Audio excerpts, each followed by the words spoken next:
Jaram hino ɗo taarika fiima antu heɗito moƴƴa. Fiino Petruusu yaltiniraaka kaso.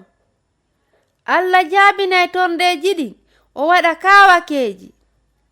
Lampuuji ɗin ñifinaama gila ko neeɓi, kono ndayguuji ɗin no jalbude haa jooni ka nder suudu yumma Mariyama.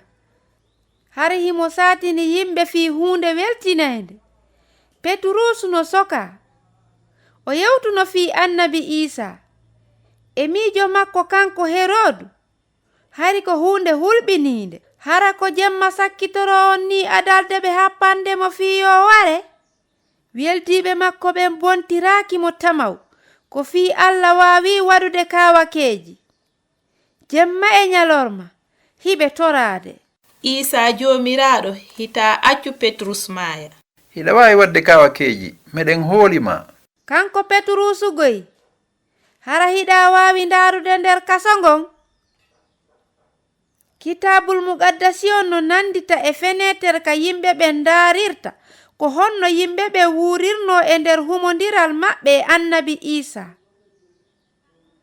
Gila ko neeɓi buyi. Petruusu ɗaani. Ko honno o ɗaanorta jemma weetayɗo wareede makko. Himo waɗa e jolokeeje e juuɗe aynooɓe ɗiɗo. Ɗiɗooɓe ɓen no dari ka dambugal. Hari ngurndan Petruusu ɗan no weeɓiti. Yimɓe makko ɓen no toranoomo soonowo. Kono ɓe waawataano miijaade fii ko woni e feƴƴude gon e on jemma ka nder kaso. Tunde wootere ndaygu jalbi. Malaykaajo on feeñi nde wootere binde Petruusu. Petrus, immo, wattoɗaa paɗe maaɗen, ƴettu burmuusu maa on, immoɗaa yaaden. Petruusu no seppude ɓaawo malaykaajo on wasi tawi o hoynanaymo woni. Ɗum e tawde jolokkeeje ɗen accitiimo. Aynoowo hay gooto wattanaali yili e memminagol makko ngol.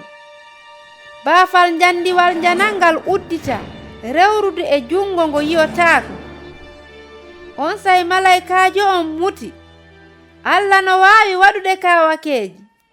Mi hettike. Allah neli malaykaajo on fii dandugol lan e juuɗe Herodu. Petruusu dogi ka suudu Mariyama. Ko homboni? Ko Petruusu. Rodaasi no welti haa tawi fewndo ko nani hitongon. O yejjiti udditugol baafal ngal. O dogi haa ka ɓeya woni ton. Petruusu no ka baafal. A feeti, wawa wonde. Ko goonga mi heɗitike hawa makko kam. Uddite. Ko kanko tigi, Allah waɗi kaawake. Petruusu ko honno yaltirɗa ka kaso. Petruusu fillitani weltiiɓe makko ɓen no feƴƴiri non fof. Allah no waawi waɗugol kaawakeeji.